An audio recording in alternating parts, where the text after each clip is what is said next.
ఈరోజు మనమంతా నడి రోడ్డు మీదకి ఎందుకు రావాల్సి వచ్చింది, ఈరోజు రావాల్సి వచ్చిన ఆవశ్యకత ఏమి? ఈరోజు ఈ రాష్ట్రం విభజన జరిగిన తర్వాత రాయలసీమ ప్రాంతానికి పూర్తిగా అన్యాయం చేయడం జరిగింది. ఇకపోతే రాయలసీమ ప్రాంతంలో వైఎస్ఆర్ జిల్లాకి ఇంకా పూర్తిగా ఈ రైతాంగానికి అయితేనేమి నిరుద్యోగులకైతేనేమి ఇంకా పూర్తిగా అన్యాయం చేయడం జరిగింది. ఈ రోజు ఈ రాష్ట్ర విభజన జరిగినప్పుడు ఆ రోజు విభజన చట్టంలో ఏవైతే కనబర్చారో ఈ ప్రాంతానికి న్యాయం జరిగేట్టుగా చూస్తాం అని ఆ రోజు చెప్పారో, ఈ రోజు అధికారంలో ఉన్న బీజేపీ కావచ్చు, రాష్ట్రంలో అధికారంలో ఉన్న తెలుగుదేశం పార్టీ కావచ్చు, కానీ ఈ రోజు 2.5 సంవత్సరాల కాలం పూర్తి అయిపోయింది. వాళ్ళు అధికారంలోకి వచ్చారు. ఇంకా మిగిలింది 2 సంవత్సరాల కాలం మాత్రమే వారికి. ఇప్పటి వరకు కూడా వారు విభజన చట్టంలో కనబర్చిన ఏ హామీలను కూడా నెరవేర్చిన పాపాన పోలేదు. ఈ రోజు నిజంగా వైఎస్ఆర్ జిల్లా రైతాంగానికి ఈ రోజు గతంలో కీర్తిశేషులు దివంగత నేత రాజశేఖర్ రెడ్డి గారు ఈ రోజు ఈ ప్రాంతానికి రాయలసీమకు అన్యాయం జరిగింది, ఈ ప్రాంతానికి నీరు ఇవ్వాలా అని పోతిరెడ్డిపాడు ఎగ్రెడ్లను సామర్థ్యం పెంచి ఆ రోజుల్లో సొంత పార్టీలో కూడా విమర్శలు వచ్చినా అన్ని పక్షాలు విమర్శలు చేశా కూడా లేదు, రాయలసీమ ప్రాంతానికి న్యాయం చేయాలా ఏకైక దృక్పథంతో ఆ రోజు పోతిరెడ్డిపాడు ఎగ్రెడ్లర్ సామర్థ్యం పెంచడం అయితేనేమి ఆ రోజు దాదాపు పనులు దివంగత నేత బతికున్నప్పుడే 80% పనులు పూర్తి చేసి దాదాపు ఒక 20% పనులు మిగిలిపోవడం జరిగింది. వైఎస్ఆర్ జిల్లాకు ఈ రాష్ట్ర ముఖ్యమంత్రి దాదాపు 15 సార్లు ఈ జిల్లాకు రావడం జరిగింది. ఈ జిల్లాకు వచ్చినప్పుడల్లా రేపు నెలలో మీకు నీరు వస్తాయి అని ప్రతిసారి కూడా హామీ ఇవ్వడం జరిగింది. నిజంగా ఈ ముఖ్యమంత్రిని నమ్మి కేవలం ప్రజానీకం కాదు, వారి సొంత శాసన మండలి సభ్యులే ఈ రోజు గడ్డం పెంచి ఈ రోజు గడ్డం తీసే పరిస్థితులు లేకుండా పోయాయి. మీరంతా గమనించాల్సిన విషయం, జగన్మోహన్ రెడ్డి గారు తన్నా కార్యక్రమం చేపడతాడు తెలిసిన వెంటనే నిన్న హుటాహుటిన ముఖ్యమంత్రి గారు వైఎస్ఆర్ జిల్లా వచ్చి రాయచోటి ప్రాంతంలో పర్యటించి ఏదో రెయిన్ గన్ వేరుశనగంతా ఎండిపోయిన తర్వాత ఈ రెయిన్ గన్లు ఏం పని చేస్తాయి, ఈ రెయిన్ గన్ ఎంత మాత్రం పంటను కాపాడగలుగుతాయి?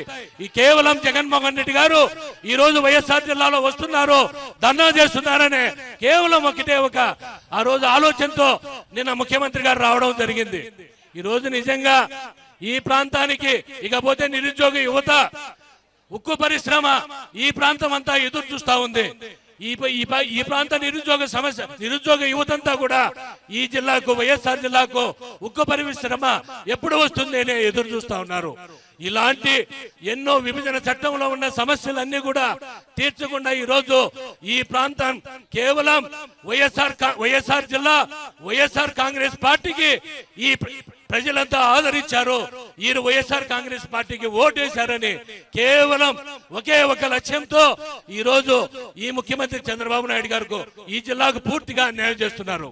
ఇకపోతే ఈ ముఖ్యమంత్రి ఆయన ఒకటే చెప్తాడు, నేను రాయలసీమ వాసిని, రాయలసీమ ప్రాంతంలో నేను ఈ ప్రాంతం అభివృద్ధి చెందుతుంది చేస్తానని చెప్పడం జరుగుతా ఉంది.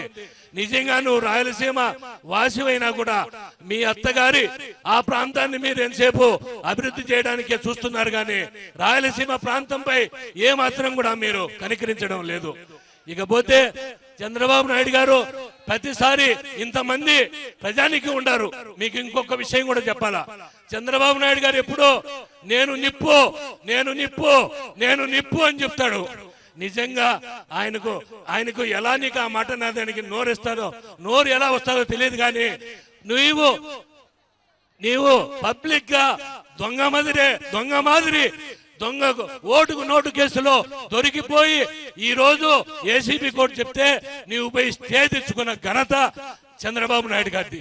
ఈ రోజు నిజంగా కేవలం ఏసీబీ కోర్టు విచారించమంది, నీవు విచారణకే భయపడి ఈ రోజు స్టే తెచ్చుకోవడం జరిగింది.